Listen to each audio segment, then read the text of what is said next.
All right, today, everybody, we're going to go ahead and start adding some highlights and noting in our book some really pertinent information. Another wonderful resource that you're going to want to check out for that higher level type of highlighting and annotating in your book is going to be the Certification Coding Organization, or cco.us. And the links for these references will be below in the video there, so you can access them. If you're really looking for that higher level, they have an amazing program for you. Also, check out AAPC's YouTube channel. There's a great video with AAPC Alex and Ray Jimenez, where she discusses the importance of really making your resource books work for you. These are your resource tools. And then, of course, the wonderful Victoria Mall with Contempo Coding. She also has so many resources on YouTube, like I can't even describe them all, but she does also reiterate the importance of highlighting your book, noting in your book, making it work for you. So that's pretty much what I want to make sure that we've covered during this session. Next, I get a lot of questions. Christine, how do you choose your colors that you're going to highlight? Well, I don't have any particular colors that mean one thing or another. I personally just look at my color palette and decide from there what highlighters I'm going to use. But it is important that you have a legend for your highlighter colors. So I always make sure I give myself a legend. So I have like my anatomical sites.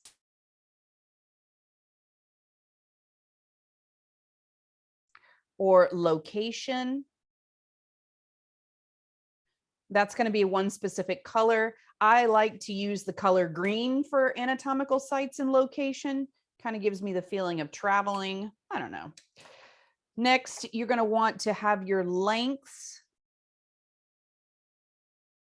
or your units or the degree. And of course, as we go along, you're going to see we're going to find other areas that also fit into that category. So I'm going to give these a nice orange color.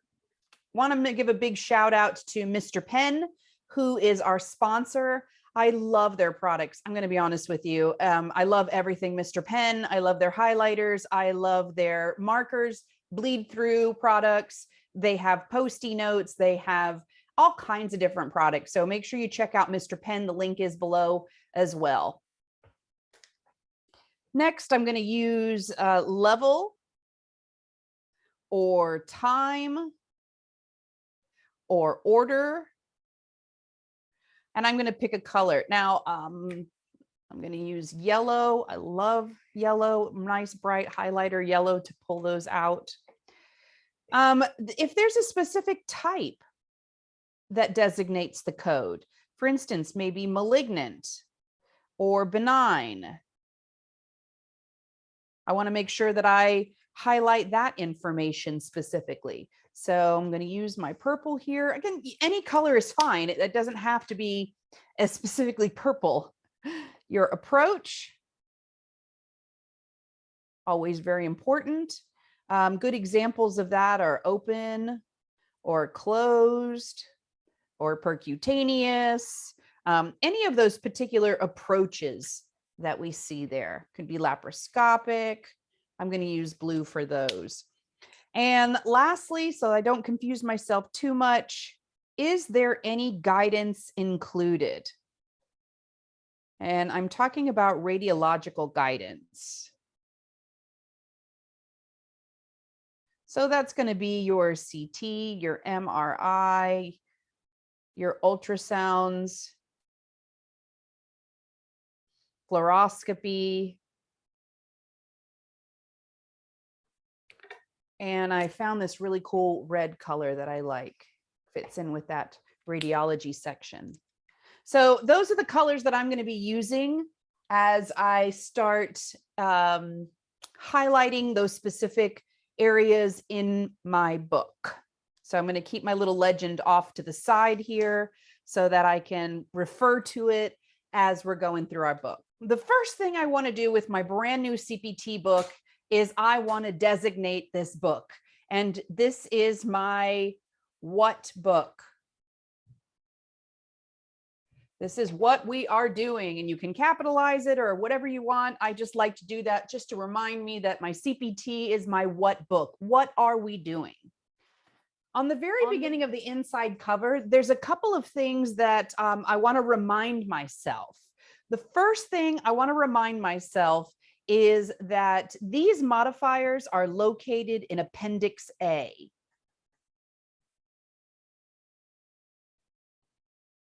So when in doubt, make sure you go to Appendix A. The other thing that is really important is there are 3 specific modifiers that can only be used for evaluation and management services, meaning that you cannot apply these 3 modifiers to your surgical codes, to your radiology codes, to your medicine codes. They are exclusively for E&M.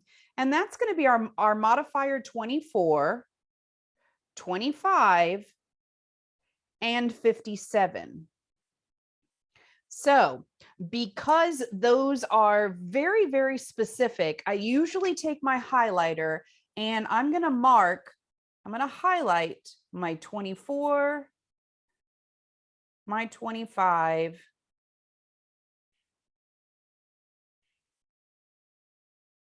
and my 57, my decision for surgery there. So again, reminding myself. The other thing is I'm going to remind myself that my level 2 HCPCS modifiers, they are in my HCPCS book and they are under Appendix B as in boy.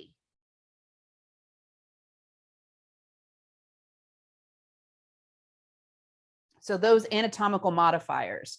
Another thing that I like to do is I like to put just a little dot next to my coronary artery modifiers so that they stand out to me just a little bit. So there's my 5 coronary artery modifiers that I want to outline for myself. Now, another thing that I do is if I work for a specific place of service, if I work for, let's say, hospitalists, then I want to make sure that I have highlighted the places of services that I usually use. So that's my 22, my 23, my 21. I want to make sure I highlight those. Now, I'm not going to highlight them in my book because I work in all different places of service. But if you're in one particular place of service, maybe you're only in the office setting. You may want to highlight the office setting there. The next thing that I do in my CPT book to help me out is I go to the instructions. Now, I know most of my colleagues, my friends, most of you really never spend any time in the introduction or in these instructions here, but there are a few things that I feel they bear some recognition. So a couple of things here is the use of the CPT code book, right? And those terms there. So I usually highlight these couple of procedures there. It says the use of CPT simplifies the reporting of procedures and services in the CPT code set. The term procedure is used to describe services, including diagnostic tests.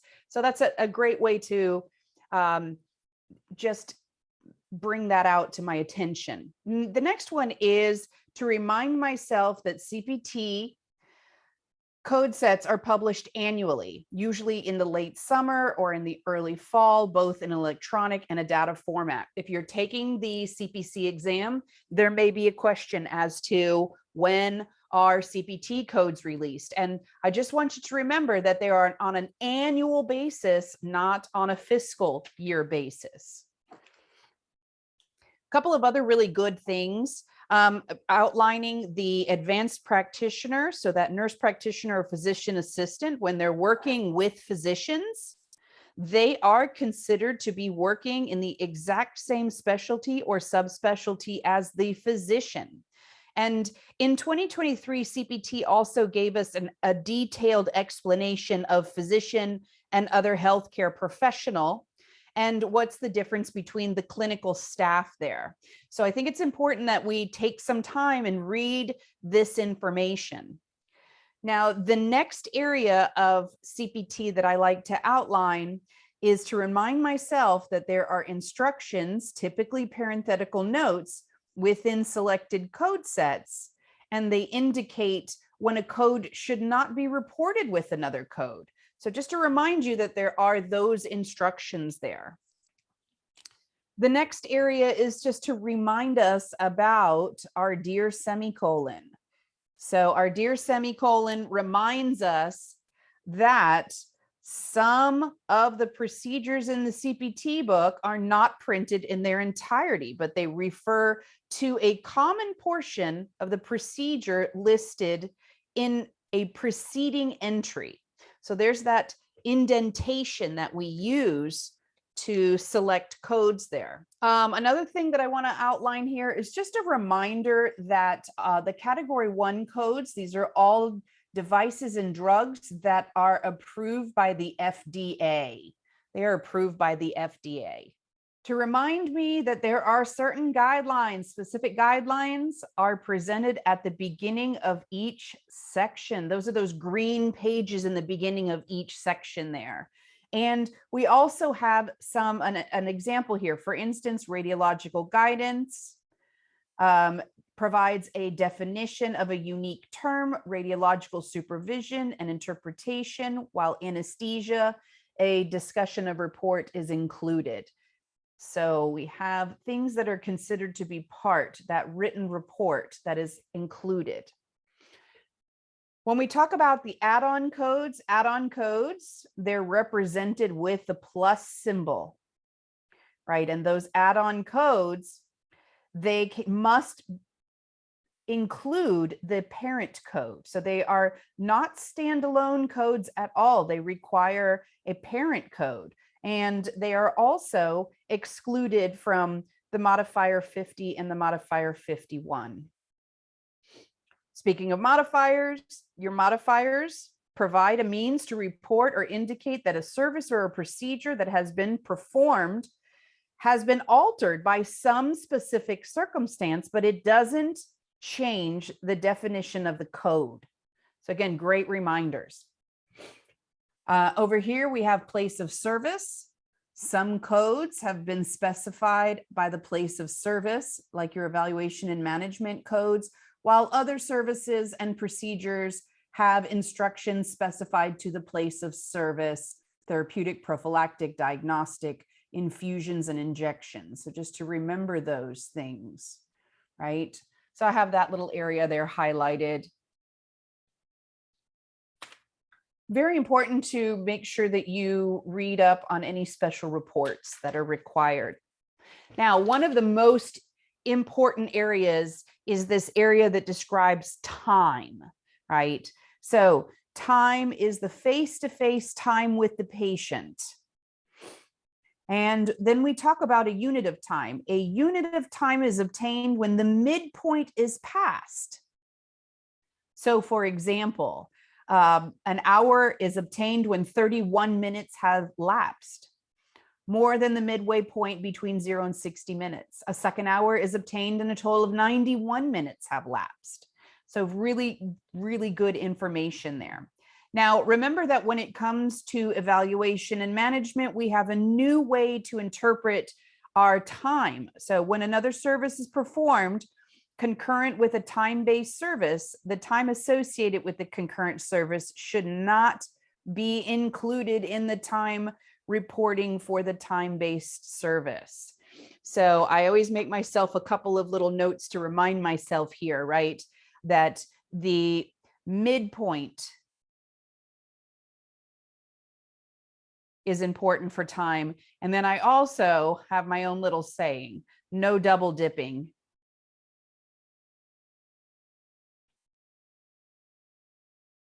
No double dipping time. So if I used time, I'm not going to add it to my evaluation and management time if I have a separate code that includes time. Now, this is a wonderful section. This is your terminology section there. And I want to remind you that this is not an all-inclusive terminology section here. This is just a sample of terminology. And I often will tell my students, this is a great place for you to add any of that terminology that maybe you're not very comfortable with or you're not sound with, right? You can add as much terminology here in this section as you can. You can add it anywhere in the book, but it makes sense to me to put my med terms with my med terms, right? So this is a great section. I do add a tab to my book where it says terms so that I can easily find those terms while I'm taking a test or I'm auditing or I'm coding or, any of those areas where you feel like you just need to have quick access.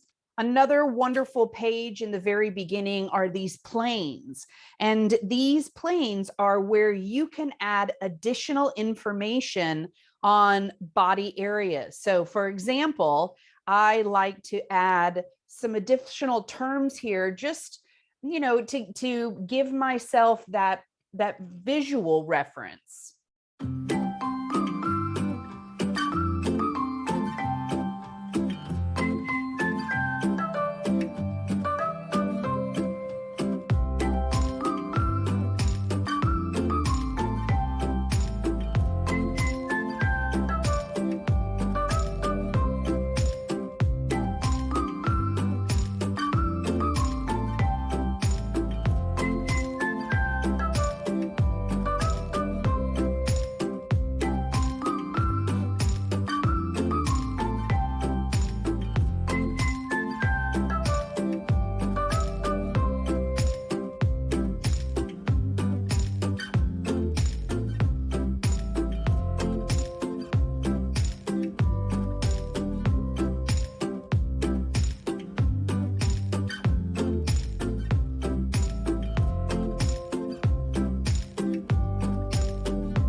Thanks for watching.